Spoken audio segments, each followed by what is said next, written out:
All right, so January 3rd, Ready Northwest monthly emergency preparedness meeting. We're going to get started here. Most everybody that's on the call knows each other, so I think we're going to skip introductions. But does anybody have announcements that they want to share with the group? Yeah, Charlesy. Well, Lynn just forwarded me an interesting announcement. On Thursday, 2 days from today, there's going to be a presentation called CERT Training Presentation and Community Presentation. And the topic is Risk Overview of U.S. Army Corps of Engineer Dams in Lane County.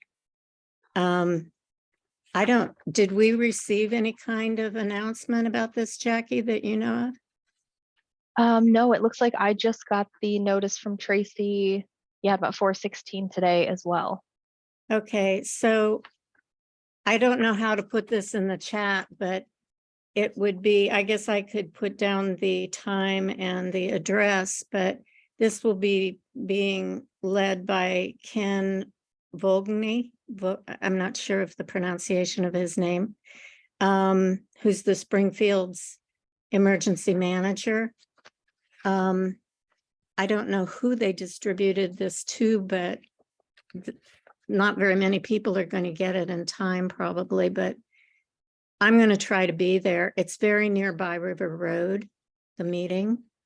It's on 2nd Avenue, which is the Eugene Fire Training Center. And it doesn't appear as though it's going to be recorded. So I don't know how people are going to know about it or learn from it if they don't show up. It only went to the CERT people, and I'm a CERT, so is Ed. He probably got it too. And Thea Bell just sent it out too. I just got a message from my... Well, it says, and community presentation. So it's CERT, but it's also a community presentation. And it says in presentation to the community. Correct. So that would be us. I mean, those of us who aren't CERTs, but I'm not sure how we're, anyway. So I'm going to be there. I think it's too relevant to what we're talking about tonight not to be there. So. Yeah, I think that would be great. It does look like it went to the CERT distribution list, but that seems like the rest of the community should be invited to that. I'll share it to the email distribution list that we have. I'll send that out tonight in case anybody else is able to attend. Yes, thank you. I know Ken. Yeah, go ahead, Joel. Oh, my question was what's going to be shown, what's different in that one than what we had? Well, we have no way of knowing. Right. I know. Well, but this guy Ken was the person who sponsored the meeting in 2014, which has been kind of a landmark. And he would be getting regular briefings with the Army Corps.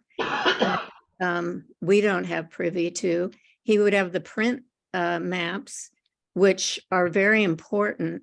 Go way beyond the NID in terms of timing of the water that might be admitted in the breach.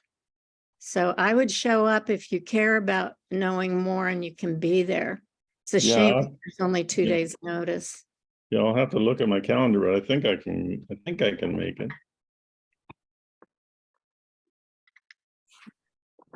Yeah, Ken is, I had reached out to him to get his email address. He's somebody that we specifically sent an invite to for the presentation in November. And I talked to him over the phone. He was very interested in this topic. He wasn't able to attend that meeting that we had, but he did follow up to get the link of the recording. So maybe it's going to be lessons learned. I'm hoping that he's probably going to take some of the questions that were asked during that meeting recording and incorporate them in. I think that would be awesome. Thea mentioned in her email to us, because I guess Charlie sent it to her and then she sent a response, that she's going to try to record it on her phone. Okay, great. With permission, but I can't imagine they would say no. I hope they have made some provisions there. I mean, we don't need a repeat of 2014 where it's just rumor as to what gets shared. That would be great. All right, so we put that one in the chat. We'll also send that out to our email list. Yeah. Are there any other announcements out there tonight? All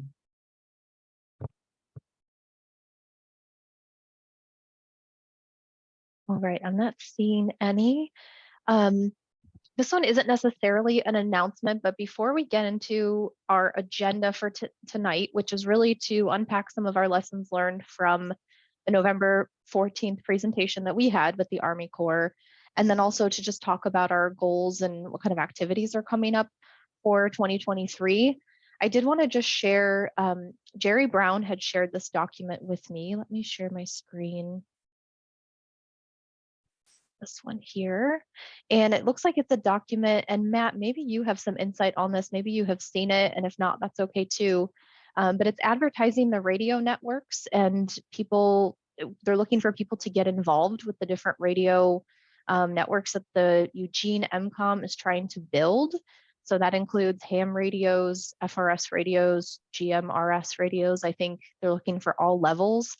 There's some information, there's some QR codes that you can go visit the Eugene CERT website and also Valley Radio Club. And then there's it's kind of a front and back brochure. So I'll send this out to our distribution list as well. It kind of explains the hierarchy of the different radio networks that are trying to be created. So for anybody watching this recording or might be interested in getting involved with the radio aspects in the neighborhoods, there's a huge need there. They're severely lacking on participants who have radios or who are interested there. So you can either reach out to us or directly to the people on the Eugene MCOM website. There's some contact information on there. Anybody have questions or anything else to add about the radio networks? No, that looks good. Awesome. So I'll send that link out.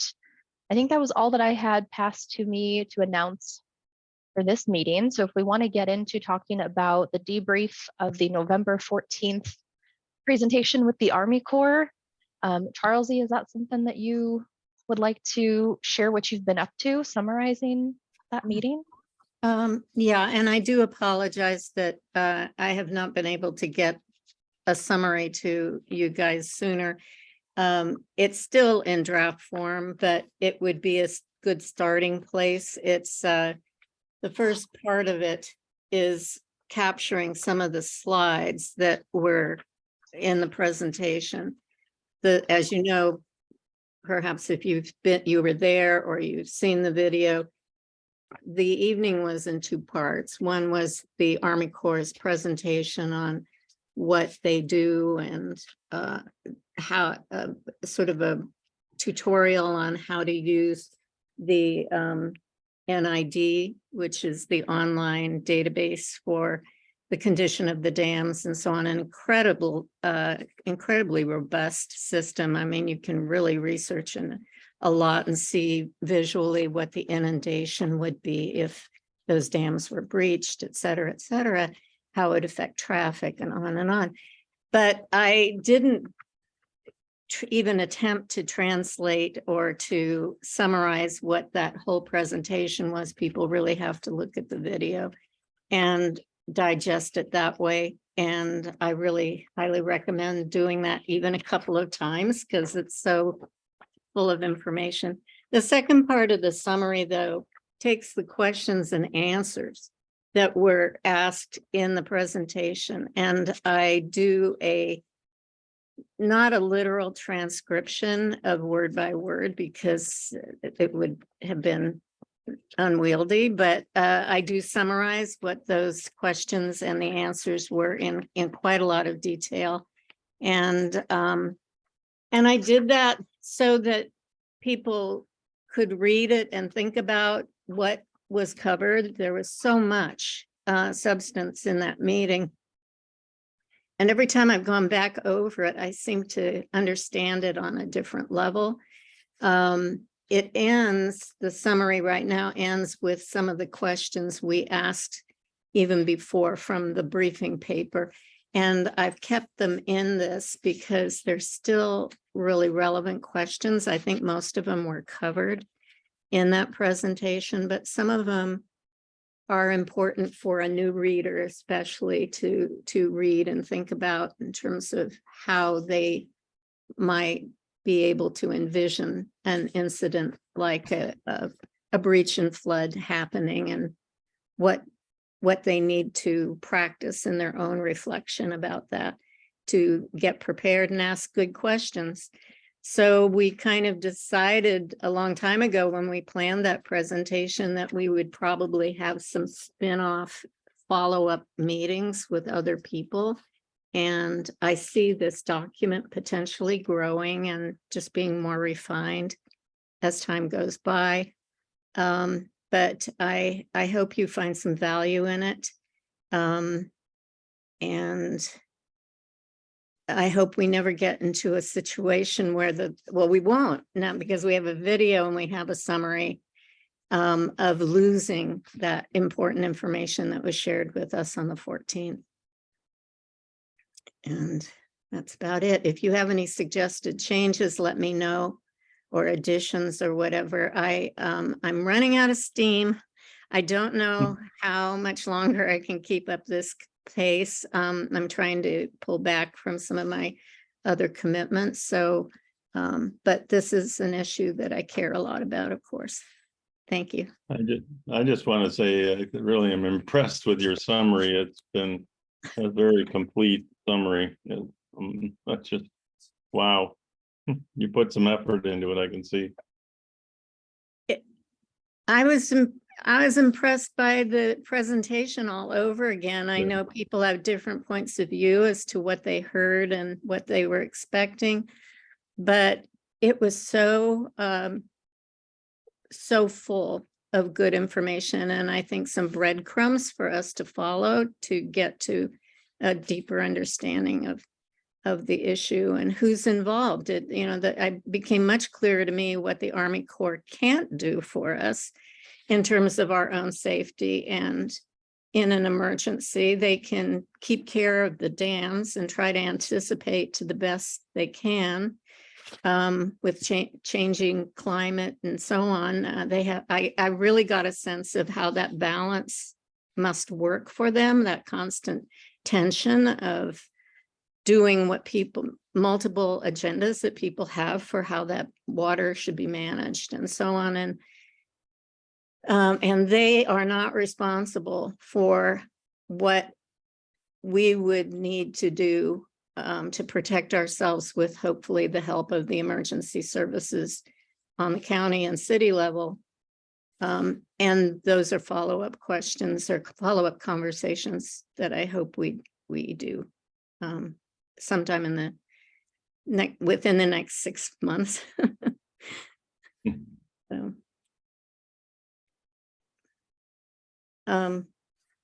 in terms of, does anyone have any thoughts or comments you want to make about that presentation and what maybe you've reflected on since it happened? I read it before Christmas and I unfortunately haven't gotten back to it, but I will reread it, and if there's anything, but as I recall, when I was reading it, it was, pretty complete. Of course, maybe that's just my memory. I don't know anymore, but not working as well as it should. But anyway, I think it was pretty complete, and I'll have to read it again to give you a good feedback, but maybe I can do that over the next few days. Okay.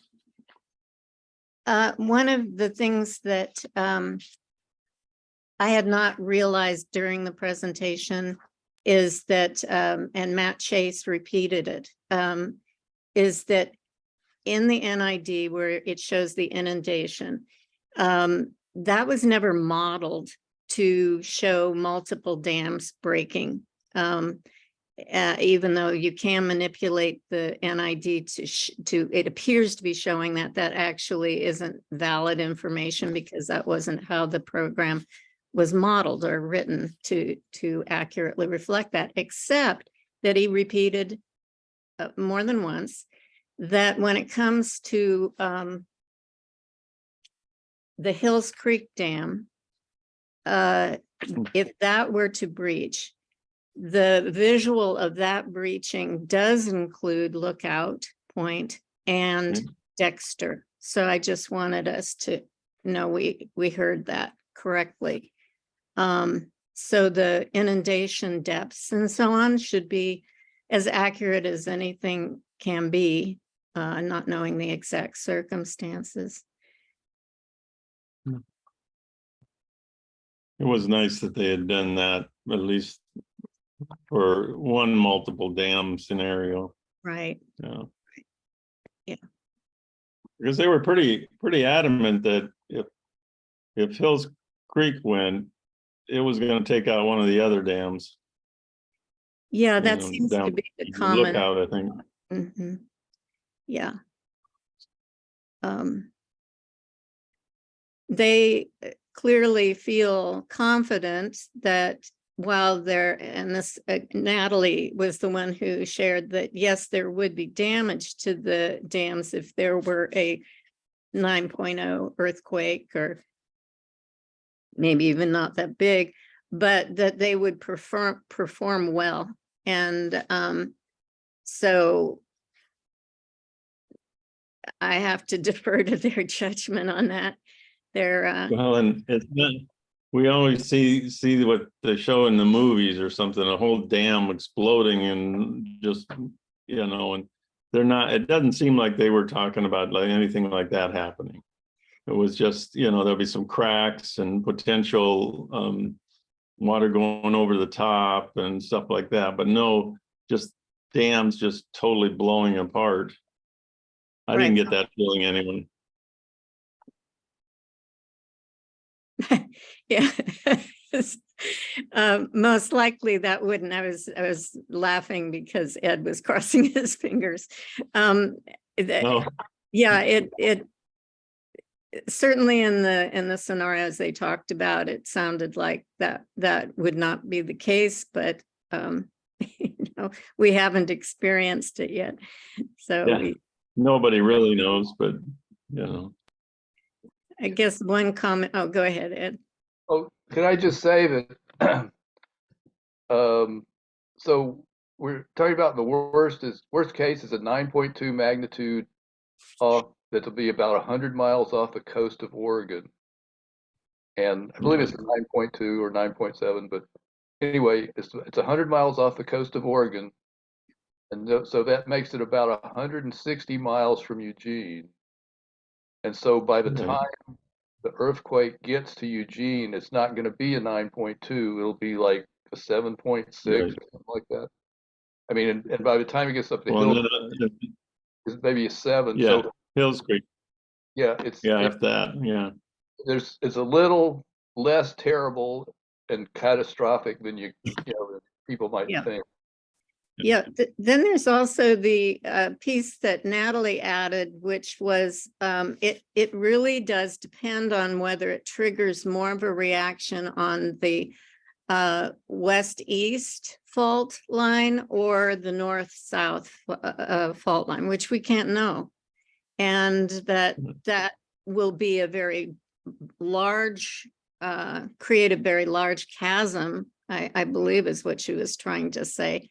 And where on those fault lines it hits most is going to also affect that, whether it's close to the dams and so on. So, I can see why a simple answer isn't possible.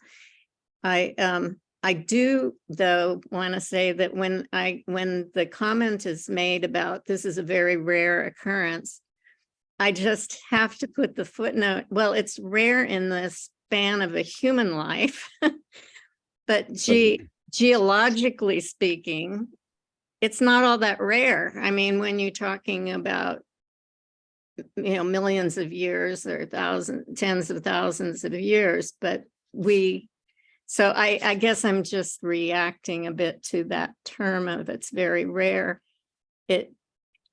We still have that statistic that the Oregon State has put out that and it was published in 2019, that within the next 50 years, there's a 38% chance we will have a Cascadia event. So that sounds pretty soon to me. Lynn? Well, I just wanted to mention, I was in a 7.1 down in Santa Cruz, and it all depended on which direction the chimneys were facing. The ones that fell down were, you know, facing the water.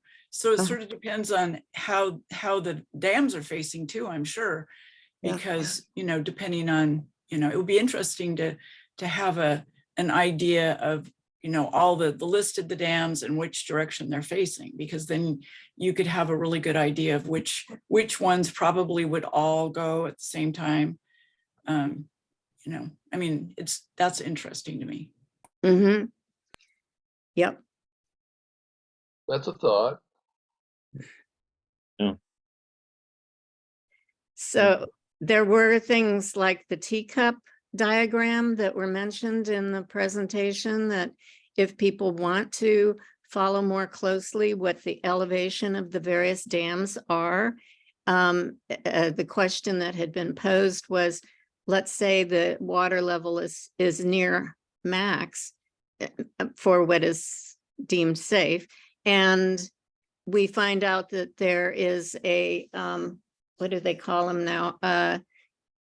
A huge water front. What do they call these flood things that have? Anyway, Tsunami? yes, Surge. not cosmic. Gosh darn it. Tsunami. I'm sorry, I'm Well, losing. the depth of the Atmospheric water. river.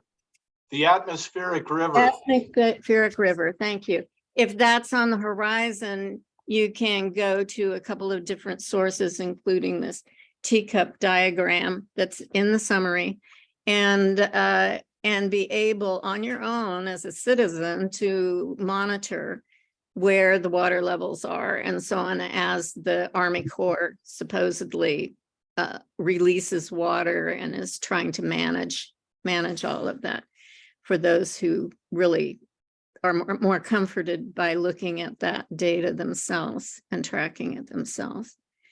So And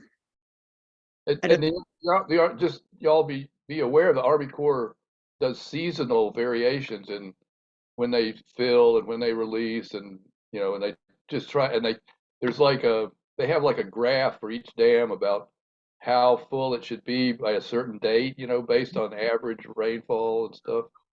And so they try to, you know, sometimes, so anyway, they just follow that curve. And then if there's, as you say, if there's like a river of water or whatever they call it in the forecast, you know, that could be, they may not do anything because that might be anticipated already in the calculation of the fill curve. But I mean, if they do, But it did. they pay close attention to that Go ahead. stuff.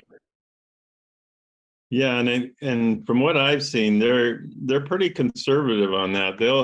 They start taking stuff down August. They're starting to let water out of the dams, so they prepare for the winter fill. So I don't think they really let it get too high in most cases. So yeah, and there's quite a lot of talk about that curve, that each dam has its own curve based on an operational authority that each dam has, and they don't deviate from that. They don't mess with those curves. Anyway, yes, that was part of. So what are some of the spin-offs to me? I mean, the one that kept coming up is that we really need to have a conversation with the county, and I guess the city as well, about what their responsibility and their level of knowing and planning is with regard to this, because we have to think about, well, even though it's not, in their view, not likely that there'd be a serious breach, it's potentially possible. And what is the city and the county doing about that? I would guess that Thursday's presentation is going to talk about that a bit. And I'm hoping that that's part of it. But we had talked a few weeks ago about maybe doing a follow-up meeting and asking Patience Winningham and Carrie Carl to join us for on this subject. Is that right, Jackie? Yeah, the last planning meeting that we had, that was one of the ideas we had, is to invite them to come talk to one of our meetings in the next couple of months, based on a scheduling that works for everybody, but to just gather some questions. I think one of the resounding questions that I heard out of that November 14th presentation is, how are we going to know that this is happening? How much notice are we going to have for the flood hitting us and us being impacted? And how are we going to find out about it? And I think that ties into the overall conversation of the evacuation alerts and knowing your evacuation zone, which I think a lot of people still don't know. They just came out in the last year or two. So that information is still being shared. But that was one of the bigger questions that I saw was, how are we going to find out about this so that we can react? Yes, yes. And who are the first responders in our community in an event like that? I mean, we kind of know when it's a fire, a wildfire, but what is their plan? And what is their plan more specifically with areas like River Road, where evacuation may be nearly impossible, if not impossible? Yeah, I think coming up with a list of questions like we did with the Army Corps ahead of time that we could share with them so that we can help steer their responses toward being responsive to what we need to know on this subject would be really helpful. They have regular meetings with the Army Corps, and presumably they do some exercises and practices to rehearse. What are those? Yeah, Lynn. The meeting on whatever day, a couple days from now, is 2 hours long. So I can imagine that we could bring questions to that meeting, that there would be plenty of time for them to answer or come up with answers and get back to us. Right. I agree. It'd be a great opportunity to dive deeper. And my guess is that in the capacity that he has his job, he would be prepared to answer what will that look like for us citizens in terms of what we're going to be expected to do if that scenario happened. Yeah.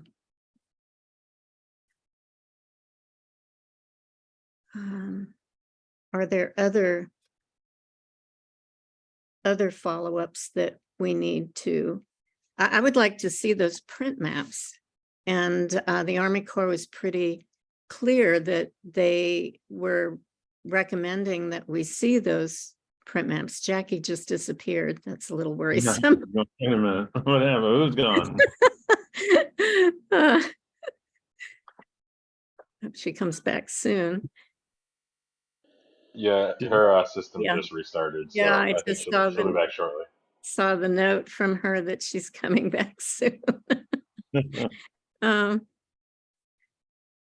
Yeah, I don't know. Yeah, it might be good to, I know it's the last minute, is to talk about what questions we would want to bring up at that meeting on the 5th, I think it is, isn't it? Yes. What questions do you want brought up? Charlie just listed a whole bunch of questions. She just needs to write hers down first. Yeah. I'm pooped, but I mean, I will go over my notes, but I'm glad we get this recording. That'll be helpful. Are there any that come to mind for you, especially if you can't be there, that you'd like to hear? Yeah, unfortunately, I'm over here on the coast for the rest of the week. So I guess I would like to know, like you were saying earlier, what is it that we're going to be expected to know and how much time we're going to have. You know, I'm real worried that we're going to be middle of the night, something's going to happen, and I'll wake up half asleep, and we're going, what's going on? And 4 hours later, or whatever it is, 6 hours, there'll be a wall of water coming down or something like that. So I guess, you know, it seems to me that hopefully they have a real robust notification system, and they won't rely on my alerts or something as the only avenue to get information out to us. Well, I can tell you that some of the examples of notification that I think it was Dustin from the Army Corps stated, he even talked about knocking on doors. You know, he said, you know, they'll use whatever methods they'll if they get an alert from the Army Corps, which would be very quick, they kept repeating that, it would be almost instantaneous from when they found out something had gone awry, they would notify the counties. Then the county has to do its protocols in terms of assessing what the risk is and making decisions about what they need to do, what steps they need to take to reduce the risk to life in our community. And that would include sending out alerts. Well, yeah, I mean, I get not that many my alerts. Right. And we haven't really practiced it in this county to where I'm not sure what that would look like in a situation like that. But when he listed the ways in which they might notify, it was more than just that. But I would like to hear that from the people who are actually doing that. And They're supposed to do it, yeah, so that they know that that's what they're supposed to do. And who is their team? Is it the fire department and police? I mean, who's actually doing that? So I've written down how much time will we have. We were told 6 to 8 hours in that meeting. But how much time after they've been notified? Right. And what is what's their process, so that and then where in that process do they notify the citizens? You know, hopefully within the first hour, I would hope. And how? Right.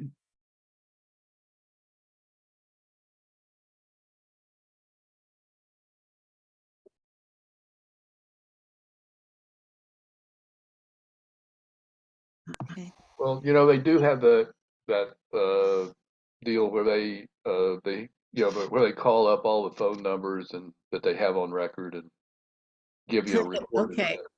So even though I have a cell phone number, it's not a landline thing. They would use that data that they have in their probably alert database. Yeah. To put, you have to sign up. You have to sign up for it. You have to sign up to be alerted. Yeah. Sign up with the city of Eugene and Springfield and the county. Right. And then there's an earthquake alert deal too. I'm not sure where that goes. It's Shake Alert, it's called. Right. Right. But I don't think that has anything to do with the county. I could be wrong, but so yeah, how are they going to notify us? And then what are they likely to tell us in terms of what we need to do? It's like flood coming, run like hell, I think. Yeah. Find the ground, get the boat Launch out. your boat. Yeah. Are we likely to be told? Thea. Oh, yeah, I see Jackie's still up. Yeah, hello, everybody. The 2 links I posted, the one is for the interoperational agreements, the plan for doing an emergency operations center between Eugene, Springfield, and the county and a Sierra fire. Second one is the natural hazard mitigation plan for how to respond to all the natural hazards. The problem with that is that some of the dam stuff isn't in there that could happen.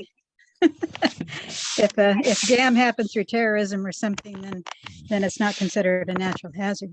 So anyway, those are just 2 links that can answer some of the questions or raise more before Thursday. So there is in existence something called a guide to public alerts and warnings for dam and levee emergencies. And Yeah. I would like to ask them, what is the current status of that? Do you still use that as a guide in these kinds of circumstances? What I really would not, I know this is being recorded, but what I'm really hoping is that it doesn't become a pitch. I'm all for people becoming certs, but in a situation like a major flood like that, cert people are not obligated to stick around and work on that. They are going to have to take care of themselves and their families and their immediate neighborhoods. So I'm really wanting to understand, what is the workforce? What is the muscle that's going to be there for us? Ed, can you address that any? Pardon me? I was asking Ed, although he's not as involved with CERT now apparently, but without such a long background, can you answer any of that?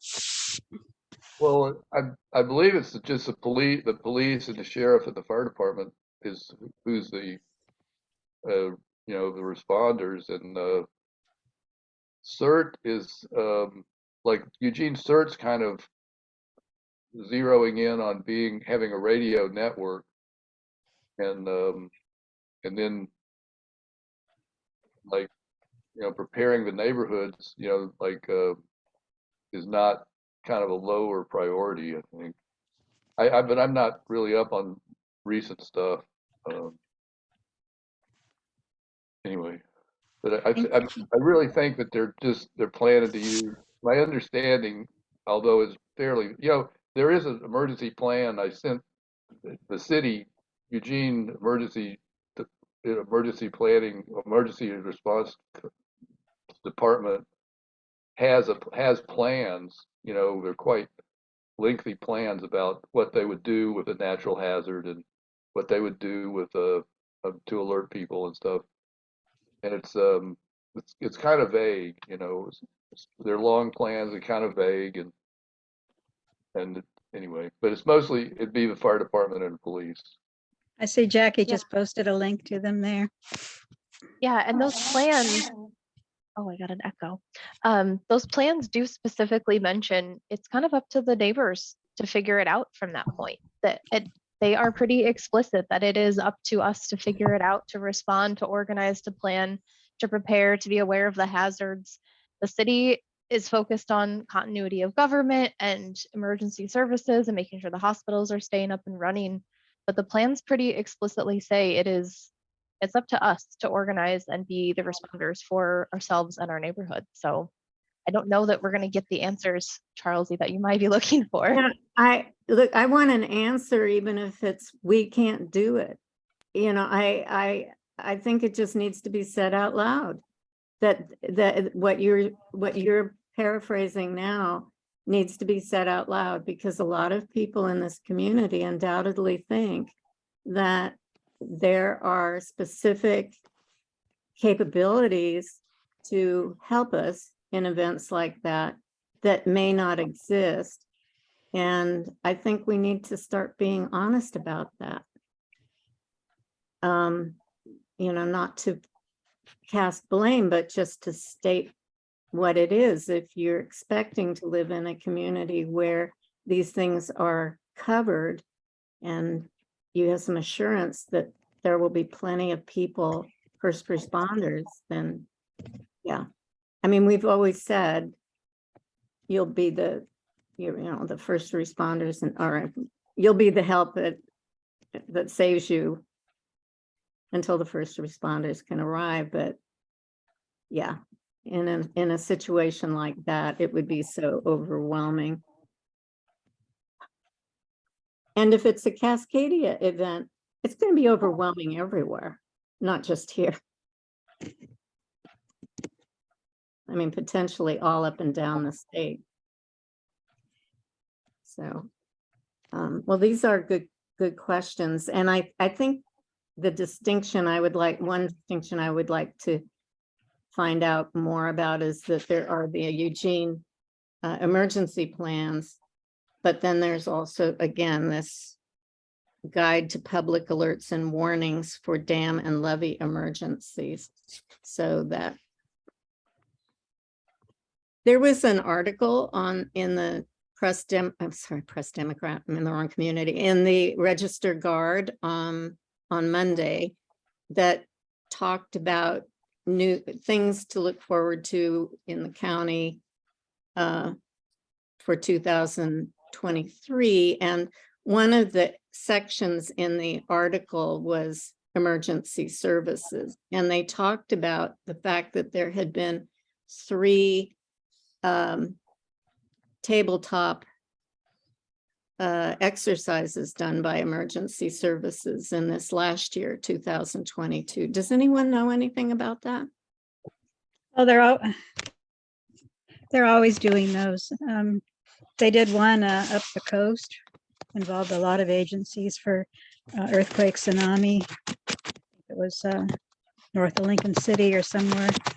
Yeah, Are they available on video or anything for us to benefit from? good question, but my understanding is they're talking about all the ones that involve the agencies, all the big state agencies, and So they're not, it's not the community, it's not citizens, it's agencies. citizens that are involved in those agencies that are employed or operative or maybe. But I mean, Yeah. the neighbors, the people that will be, so it's about agencies, not the community. No, when I heard about one, I put out a note saying, if you see a lot of activity going on in this community, this is what they're doing, but they really don't want you around. So don't get involved and get in their way. But I could be wrong. This is Thea speaking. Yeah. Good question, though. On the tops of what? But it's been my impression that the emergency managers here and at all the states spend a lot of their time going to a lot of conferences and doing a lot of things like that all the time, as well as all the plans and paperwork, et cetera. And that's So I why guess- they really don't have time to talk to the little people down here that much. So- Although ours try, they do come to our meetings when they can. Yeah, are you doing the dishes or something? I probably sound like it. It sounds like it. So, yeah, briefing the community would be helpful. So maybe that would be another question is what could we do to have community briefings on a regular basis to help educate all of us on these subjects? I don't think that's a big ask. Is that something that people here would want to see? Yes.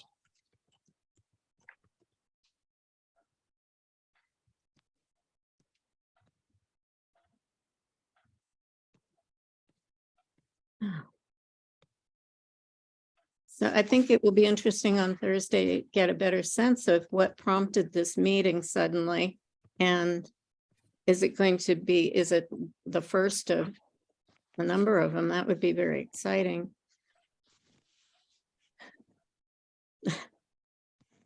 So, well, I have a list of 8 questions. I'll try to write them up and send them out to the people in this group. Maybe they won't be in a lot of detail. I think that would be helpful to share whatever you're coming up with, and if you're able to go and ask the questions there, that anybody who's able to attend would be awesome to be able to report back. Yeah. Yeah, it's if it isn't able to be shared, then what good is it? If it's not communicated, it didn't happen, right? Right. I'm gonna try to go. Oh, good, Lynn. I'm glad. Great. Yeah, you're absolutely right, Joel. If it's not communicated, it didn't happen. I mean, this emergency plan explicitly says it's our responsibility, but nobody knows that it's our responsibility to be doing these things unless we talk about it. So I guess to Charles's earlier point, it is good to just have them say that out loud so that people become aware of that point, because I think a lot of people have those expectations that the city and the county is going to be able to do something major for us. And that doesn't seem like that's in their plans. No, and I don't think it would be feasible either. I don't Right. think the community would be able to deal with something that magnitude. Some of us lived at times in communities where there were more resources for doing that. And I think it would just be honest to say that that isn't the case here. And that puts some light on decision makers to also have to respond. Exactly. I mean, some people don't want their taxes raised, but look at the trade-off, is that really worth it? I don't know. I mean, it's a personal choice, I suppose, but I might have made a different decision if I had fully understood that emergency services was on me, Yeah. Yeah. especially after coming from Paradise. Yeah, exactly. On another subject, Yeah. I got when you asked about announcements, I forgot that, and I was just quickly looking for it. And maybe Ed, you got these information from the Pathfinder group that we had that was the last May or something.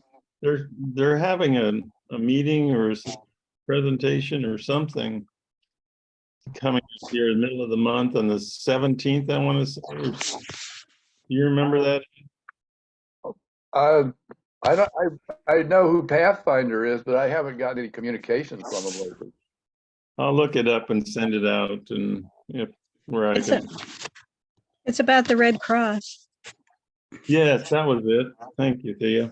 It didn't interest me much, to tell you the truth. I didn't sign up for it. Yeah. Yeah, I- that's right. I got that email too, Joel. It was the executive director with American Red Cross. They're going to discuss the role of the Red Cross in a disaster preparedness and response. Yeah. Okay, thank you.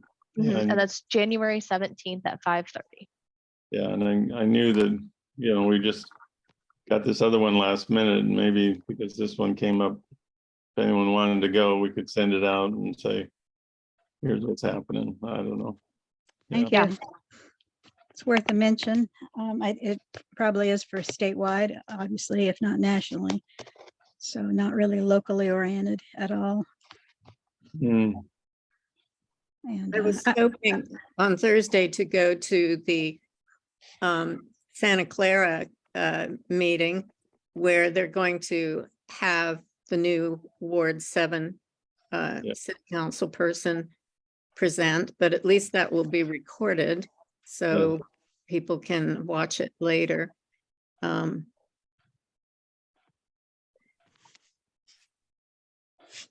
I'll be trying to go to the damn thing on Thursday. Damn. I did check the website. It's there now. It wasn't there yesterday because I specifically looked all over the Eugene Springfield CERT website for any trainings coming up this week or in January, and it was not there. So nobody here knows how it got there either, huh? Interesting. Thank you. I just got the email today, so they must have just decided to do it today. Yeah, it definitely didn't get publicized till the day. I don't know when or who decided it or why. It's Springfield coming to Eugene, although he's always welcome. He's a great guy and knows a lot, and he's always involved with CERT. So it's a great opportunity to get to talk with him. I'm looking forward to that. This is part of why some of us are nervous, though, that things that important get done at such a last minute. I think it's going to be worthwhile to go. It's a good argument to record it and to allow recordings of it. Absolutely. So everybody bring their laptops with their cameras up at them. All right, we have about 8 minutes left in our meeting. So I wanted to take a few minutes to look ahead at our upcoming meeting topics and what everybody would like to see in the year of 2023, what we would like to see out of this group, what we'd like to participate in. I think over the last couple of years, we've identified a lot of areas that are needed to prepare our neighbors and prepare ourselves, but getting people motivated to either come to the meetings or talk to their neighbors or take those steps to get involved, I think is what we're all trying to figure out how to do that a little bit more and spread that information. Does anybody have thoughts on either a topic they'd like to talk about in February or just general what you'd like to see coming up this year? Lynn. Well, I'm just concerned that more people aren't getting involved with Neighborhood Watch. And there's really got to be a robust neighborhood like the Ready Friendly has done. I mean, they've done an incredible job, right, Thea? But we need to do that. Actually, we don't really have that many neighborhood watches that I'm aware. Oh, you tried to- don't? Okay. I put a big promotion out for it on inside a thread on Nextdoor today. Long thread about all Aren't the you crime. Aren't you Ready Friendly? Yes, but we're more the Map Your Neighborhood people. We haven't been able to get our Map Your Neighborhood groups to actually involve neighborhood watches and adopt them and spread them out as much as we would like, even though initially Map Your Neighborhood came out of Neighborhood Watch. We're not seeing them develop on their own that much yet. Although that is my main interest, and I'm very much interested in that. Well, I set up one for my neighborhood, and then it just sort of, I mean, the Neighborhood Watch part of it and the Map Your Neighborhood kind of went together, because when we met, people listed what, you know, they had like chainsaws and things like that. So we have that information. So it was really easy when we got the Neighborhood Watch going. And it was really easy just to go neighbor to neighbor. I mean, with this COVID thing, everyone's scared of their neighbors. And I mean, we've got to get past that, I think. Just wear masks, I guess, and go neighbor to neighbor. But I'm happy to help other neighbors, you know, other neighborhoods to do that. Especially when the weather's a little nicer. Yeah. That's really exciting to hear. I just want to say that every time anybody complains about crime or stolen things and on Nextdoor, which there is a lot of, it ends up being, oh, blame the mayor or the Democrats or the governor or somebody. And I always come back with, you know, instead of blaming everybody else, here's what we can do. Here's the Eugene Police website with a Neighborhood Watch packet. Here's all the information you need to get going. Here's what we can do to step up and take responsibility ourselves instead of blaming everybody else. And that's what I tried to do today. But yeah, it's all there on the website. The Neighborhood Watch packet is really valuable. We need a link somehow between the community specialists, the police that come out in the neighborhood, and how to get those groups going. There's some sort of a missing link there that we're not activating as hard as we try to link them together. Yeah, I'd really like to figure that out, because I think this would be a very valuable site, this, you know, our Ready Northwest, in order to get our neighborhoods going. And I just feel really strongly about that. I keep trying to push it, but I mean, you can't do it by yourself. You know, you have to have a neighborhood captain. And why aren't people stepping up? I don't get it. I mean, I know I'm unique, right? Because I'm passionate about that, but there should be more people that are like that. There've got to be more than 10. There's 10 here. Charlesy. Yeah, one of the things that came up in our conversation a couple of weeks ago is I would like to see us focus a meeting on water safety.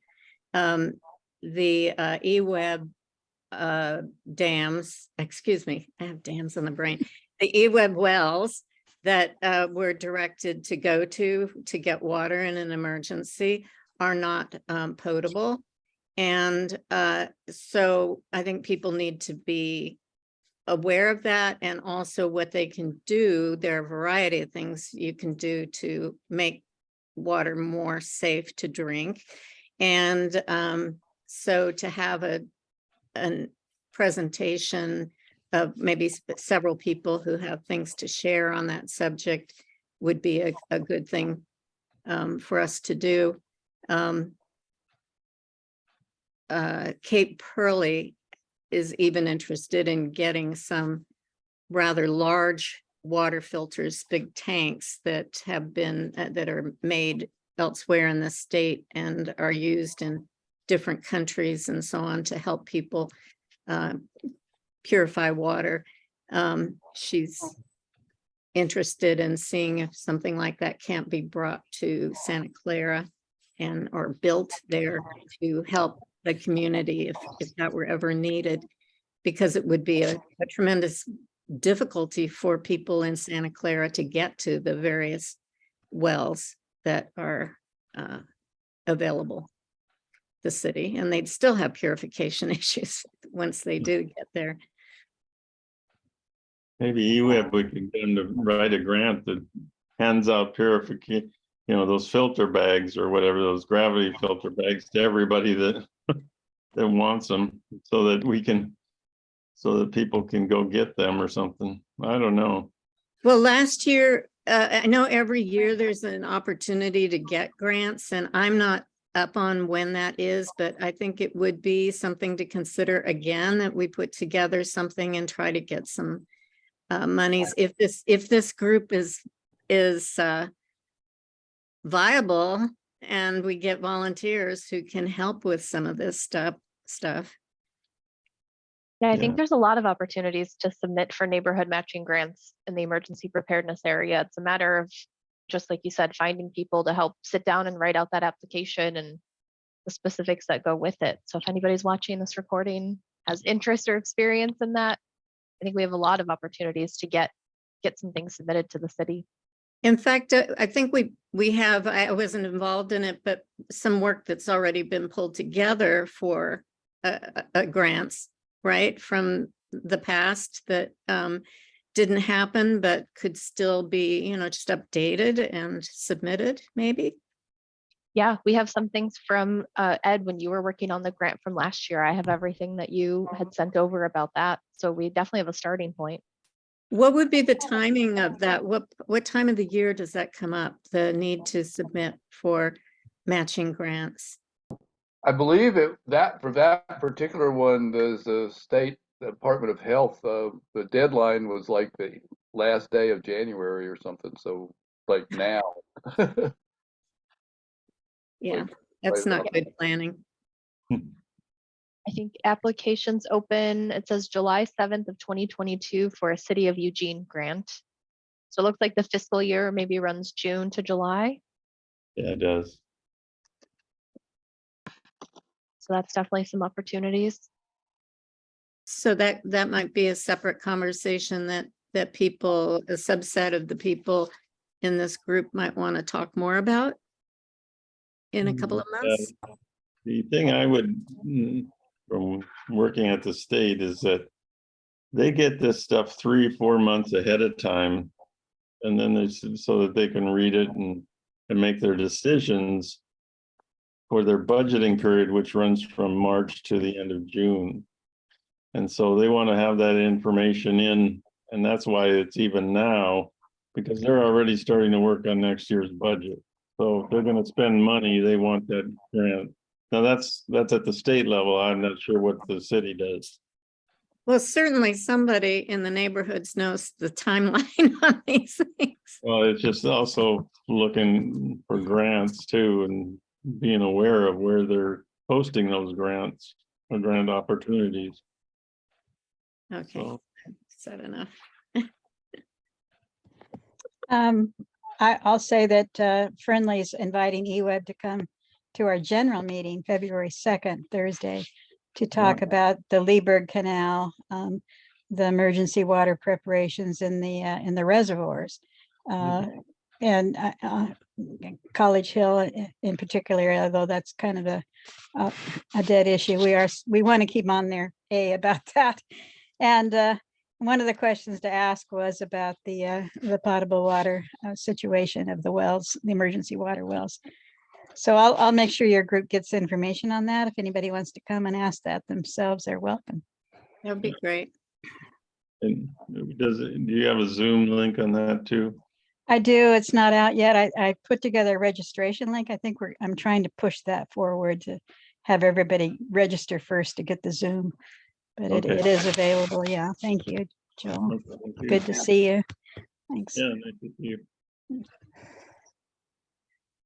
All right, we're about 2 minutes over, so I think we should wrap up here. I don't think we have any established meeting topics that we kind of settled on for the upcoming months, but if anybody has something, go ahead, Charlesy. Well, no, I thought there was consensus that we should have a meeting with the county and the city to talk about follow-up questions from the dam meeting. Yeah, Did- but I mean, for a February monthly meeting, Oh, I see. unless we want to invite them to that February meeting and have questions ready for them. I don't know if we could get it. That's together. awfully fast for me. Yeah, That would not work for me. Uh. But, you know, if I just wouldn't be able to help with that. yeah, same here. So I think the last time we had our planning meeting, I had come up with some proposed topics in February, talking about map your neighborhood updates and just how to reach more neighbors. We could talk more about the neighborhood watch program and how to tie those two things together. We've said water safety, water storage, water treatment, possibly for March. We'd like to invite speakers to come and talk about that. I don't know if any of us are experts. Ed, I know you have some water background too. Just looking for other neighbors to come and talk to us about what they're up to. I think it would be good to plan for that water thing. And then, you know, I can certainly, there's one or two people I might reach out to on that subject, but I can't commit them now. Sounds like Lynn has background with the Neighborhood watch. I can do some neighborhood watch stuff. I've got all kinds of information. That'd be great. I was just going to ask if you were going to Plus, be able to. I put one together for my neighborhood that is working well. Awesome. So are we thinking of combining those two subjects in one meeting, or is that two separate meetings? I think maybe two separate meetings. I think Yeah. water probably deserves a whole hour Yeah, dedicated to it. I do too. And so does Neighborhood Watch. Yeah. So what if we did in February, map your neighborhood and neighborhood watch? If Lynn, if you're able to do that, it would be February 7th is that date. Okay. It would be good to have somebody that knows more about the map your neighborhood. I think there was a gal from Whitaker, Yeah, Megan. maybe she could come. Yeah, I and can talk definitely about reach that. out to her.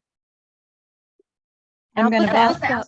I'm gonna volunteer Deb Jones from Friendly as well. She'll probably shoot me for it, but What's she's her our, last- she's our Jones? map your neighborhood wizard, Deb Jones.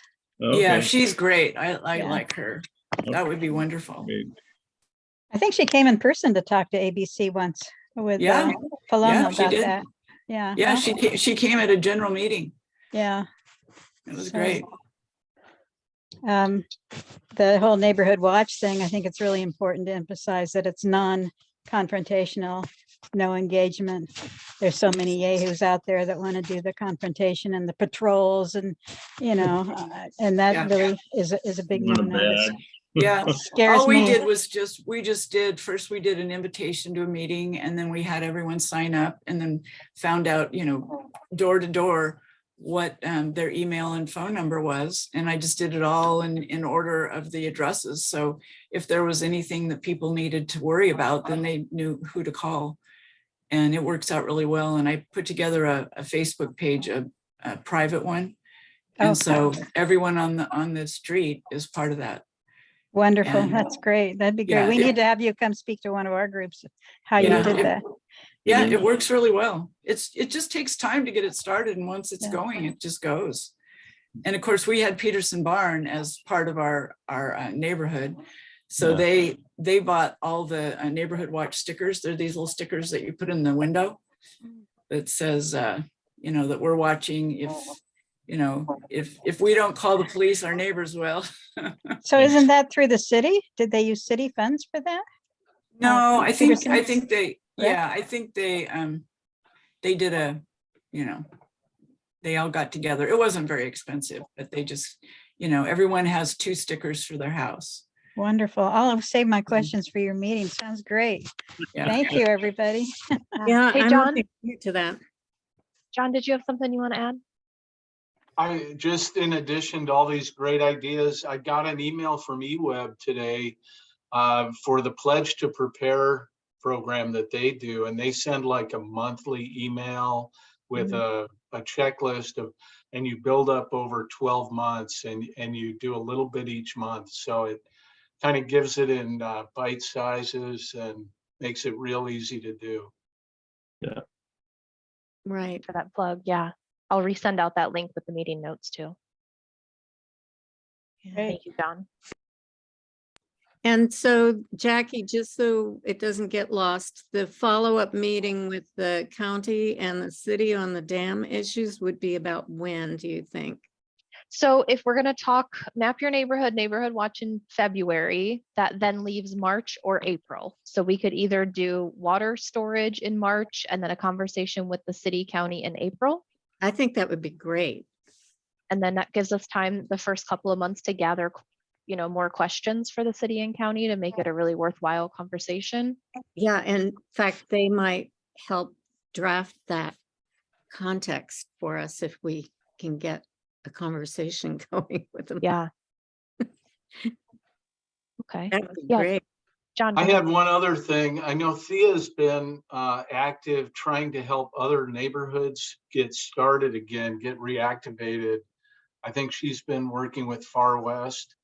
And I was at some city meetings where they talked about Churchill now is going inactive. And Councilor Groves expressed some concerns. Apparently, longtime neighborhood leaders have been ill and they've stopped having meetings. But, as we all know, we think emergency preparedness is a great way to motivate neighborhood to get organized and to get active. So I was thinking, I'd try to work with somebody out in Churchill and volunteer some time the same way that Thea has been donating her time in Far West. So if I learn more about that, I'll just share. And if anyone else wants to help out,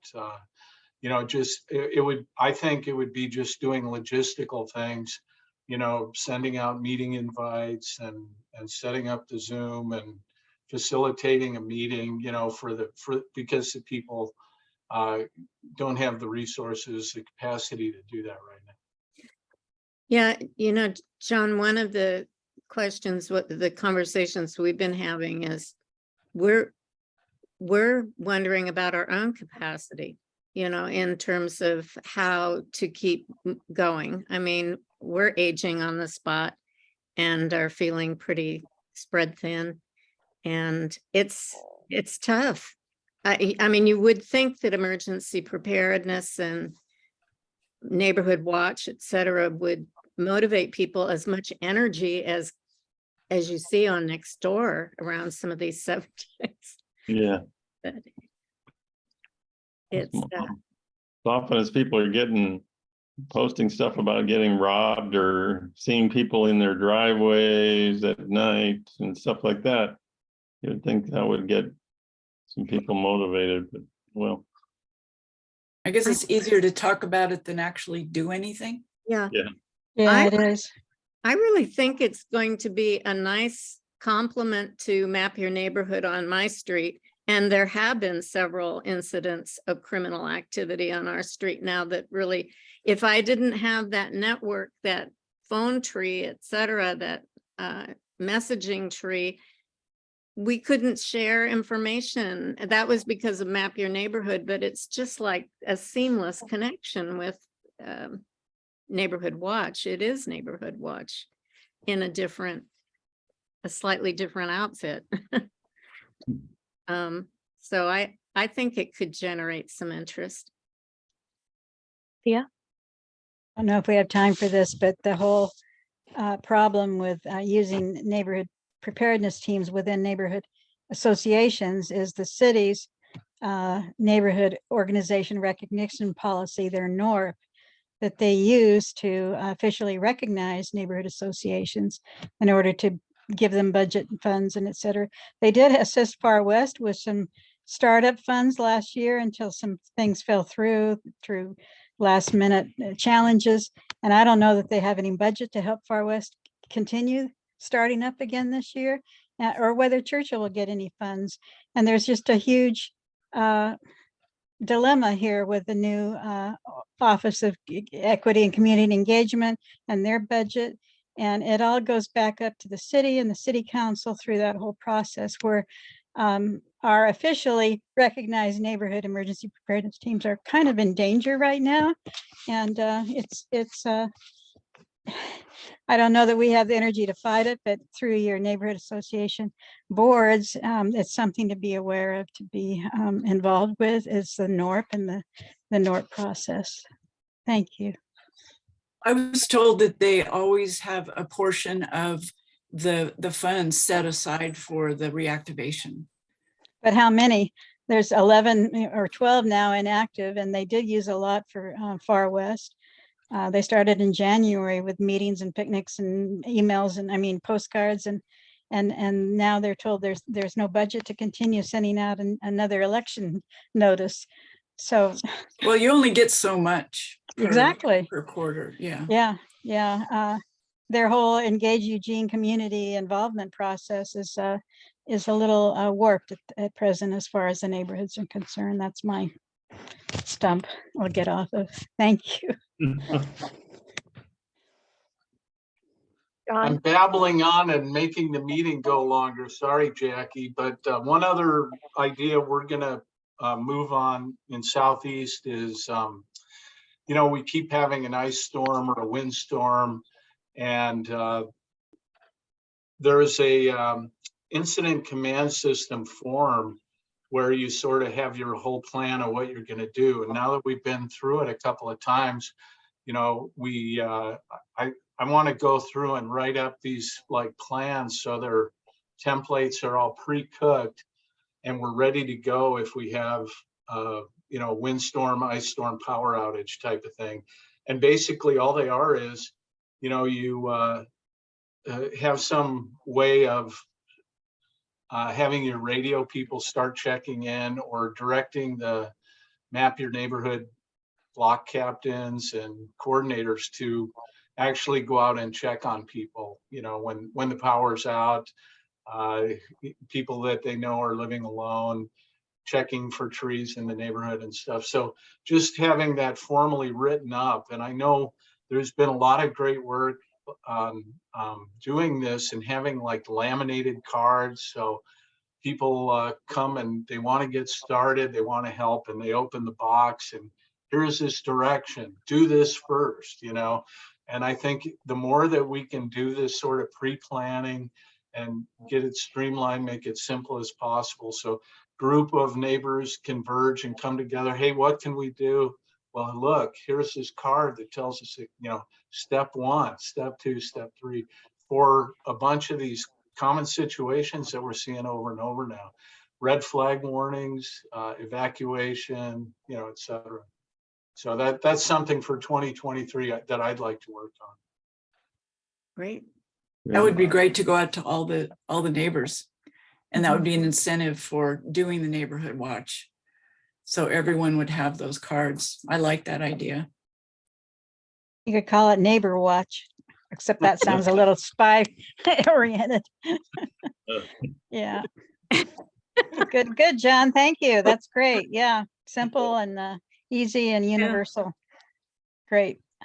I think Nehalem Bay has some good examples how that could be done. Yeah. Neighborhood teamwork. Yeah. Yeah. It's so nice to be with people that are easy to talk to on this subject. I really appreciate this group. Yeah. Small. Haven't heard from Andrew much. Do you have any last words to? No, I'm just here to spectate. Great. That's good. He's ready to execute when I give him instructions. Right. Yeah, Teresa out there. That's great. Awesome. All right. I think on that note, we'll end our meeting for tonight. And I'll send out some meeting notes with the recording link that usually comes out tomorrow. If anybody has thoughts before we all meet again, send them over via email. We'll figure it out together. All Save right. the chat. Thanks, everybody. I will. Thank you, everybody. Bye-bye.